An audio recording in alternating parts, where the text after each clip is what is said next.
welcome to yet another video of Compare Nation. Today we are going to look back in the history. Today we will look at the kingdom which was lost somewhere in history. We do not found them in any of the textbooks. We do not found them in most of the literature which is available. We are talking about Ahom Kingdom, which was ruling northeast from 1228 to 1826. The Ahom Kingdom was a late medieval kingdom established in 1228 in the Brahmaputra Valley in Assam.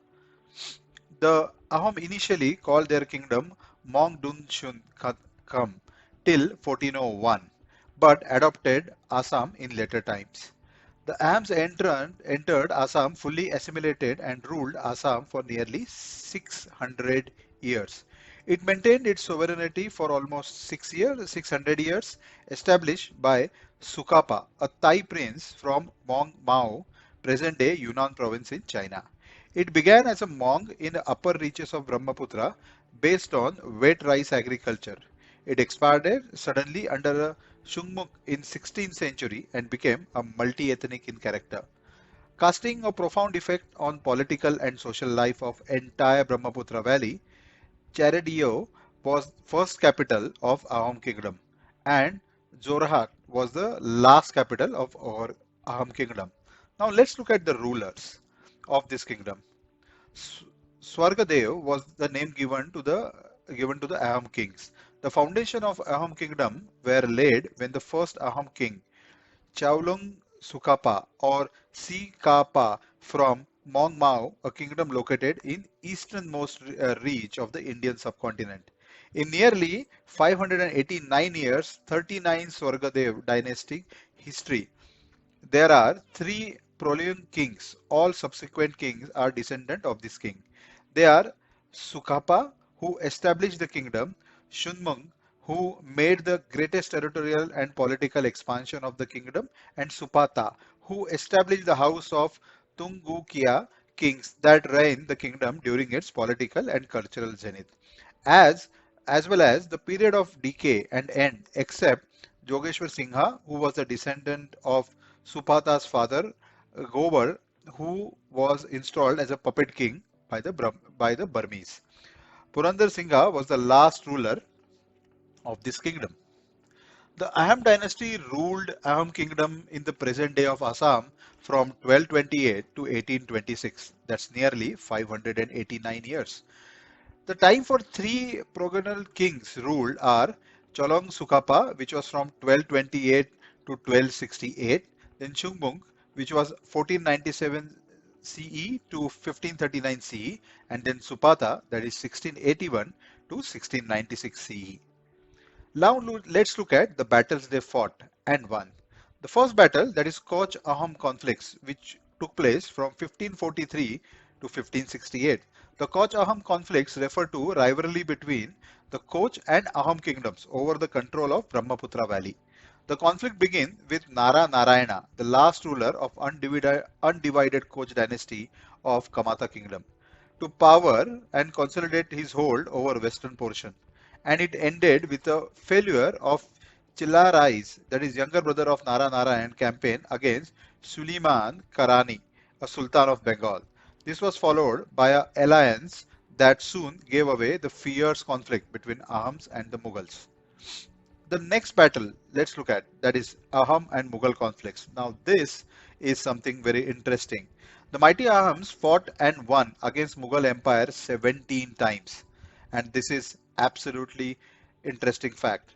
Nobody beat Mughals for 17 times. They were the only dynasty not to fall to the Mughal Empire. Ahom Mughal conflicts refer to the period between the first Mughal attack on Ahom Kingdom in 1615 and the final battle of 1682. The first battle, the Battle of Saragat, what was naval battle fought in 1671 between Mughal Empire and the Ahom Kingdom. Then let's look at the next battle. Lachit Borakpur was the strong leader and an epitome of a bravery. He fought valiantly at the Battle of Saragat against Mughals and defeated them 17 times to protect the motherland. The final battle between Mughals and and Ahom took place in 1682, and the Ahom pushed back Mughals to control to the west of Manas River for good. The wars resulted in number one, the Mughals were defeated by Ahoms, and it was Ahom's victory. And then the Mughal failed to annex Assam. Now let's look at the next set of battles that they won was Burmese invasion of Assam. There were Burmese invasion of Assam between 1817 and 1826, during which time the kingdom of Assam came under control of Burma from 1821 to 1825. Locally, this period is called as the days or periods of the Burmese by the indigenous Assamese people and is remembered with horror. The sharp drop in the population due to both depredations as well as immigrations left the erstwhile kingdom in shambles. It was climatic period of the Ahom Kingdom. The British, who were earlier reluctant to colonize Assam, came into direct contact with the belligerent Burmese occupying force. Following the First Anglo-Burmese War, they annexed Assam and took Manipur as a subsidiary state. Now let's look at some of the important events which shaped Ahom Kingdom. The Moa Rebellion, which took place in 1769 and it went on to 1805. The Mao Maurya Rebellion was the 18th century uprising in Ahom Kingdom, the present-day Assam, that began as a power struggle between the Maomaris, that is also called as Mataks, and the adherents of Moamara Satra and the Ahom kings. This uprising spread widely to the sections of Ahom Kingdom, including disgruntled elements of the Ahom aristocracy, leading to two periods in which Ahom king lost the control of capital. Retaking the capital was accomplished by a massacre of subjects and leading to steep depopulation of large tracts. The Ahom king failed to retake the entire kingdom. A portion in the northeast, Bengamara, modern day Tinsukia district in Assam, became known as a Matak Rajya ruled by the newly created office called Borosenapati and became a tribute, a paying but virtually independent territory.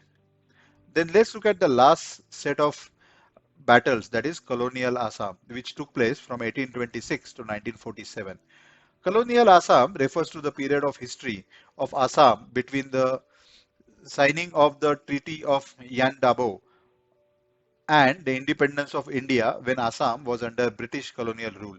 The political institutions and social relations that were established or served during this period continue to have a direct effect on contemporary events. Now this talked about battles. Now let's look at how did they rise. During the 13th century, Ahoms migrated from present-day Myanmar to the Brahmaputra Valley. By suppressing the older political system of Buhiyans, and Ahoms created a new state. They annexed the kingdom of Chutias in 1523 and Koch Ajo in 1581 during the 16th century. And they also subjugated many other tribes. The Ahom used a firearm as early as the 1530s, built a large state. They also made a high quality gunpowder and cannons by 1660s. People from different ethnic groups became part of Ahom population due to the process known as Ahomanization. The efficient ruler and the stable administration were the another reason. And as I mentioned some time back, this is the reason why they could defeat Mughals 17 times. Let's look at the religions. The Ahoms worship their own tribal gods. However, Brahmanas during the first half of the 17th century achieved a great influence and further giving rise to Hinduism. In the region, the Sip Singh Hinduism became a predominant religion. However, the Ahom kings did not completely let go of their traditional beliefs to some extent, even after adopting Hinduism. Identity. The identity of Ahoms in this kingdom was fluid, with the king controlling who belonged to it and who did not. Society. The Ahom society was divided into clans or khels. Khel often controlled several villages where all the adult males served in the army during the war. Their society was sophisticated. Poets, scholars were given lands as a grants. Theatre was encouraged, and the Ahom state was completely dependent upon forced labor and was forced to work for the state known as pikes. The Ahom society underwent many changes due to emergence of large state. The influence of Brahmanas increased. The land was given to the temples and Brahmanas by the king. The type of government typically in Ahom Empire was aristocratic monarchy. Now let's look at how the decline of empire started. The kingdom became weaker and the rise of Maumariya rebellion and the subsequently fell to repeated Burmese invasion of Assam. With the defeat of the Burmese after the first Anglo-Burmese war, the Treaty of Yan Dabo in 1826, the control of kingdom was passed to East India Company hand. And you know, East India Company end up ruling the India. Who are their successors now? Aham people are found most in Upper Assam, in the districts of Golaghat, Jorhat, Sibsagar, Dibrug, Tinsukia, and in Lakhimpur, Sonitpur, and Dhemji. Aham people today are categorized in the other backward classes, that is OBC caste category. There is a long-standing discussion and demand for scheduled tribe status. According to Anthony Van Nostradamus, possibly 8 million speakers of Assamese can claim genetical descent from Ahoms. What is the impact of Ahom Kingdom on northeast India today? The Ahom played a vital role in incarnation of our history, which is still not known to many. The economic aspects of Ahom introduced several new mechanisms in Assam, which brought a certain novelties to the agriculture sector that led to surplus production and thus enriched the state economy. Along with cultivation of various crops, different crafts, industries were promoted by Ahom rulers. And because these Ahom rulers was very fond of artists, music, stage was encouraged. That's why we see there is a lot of musicians, lot of bands that are in northeast of India. But one thing for sure, it is very sad to see today the Ahoms who defeated Mughals for 17 times, who was such a large empire in the northeast, they do not find a space in even a single textbook of history in India.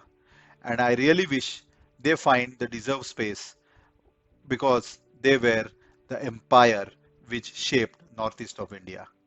Thank you for watching this video. If you like this video, please share and please subscribe our channel.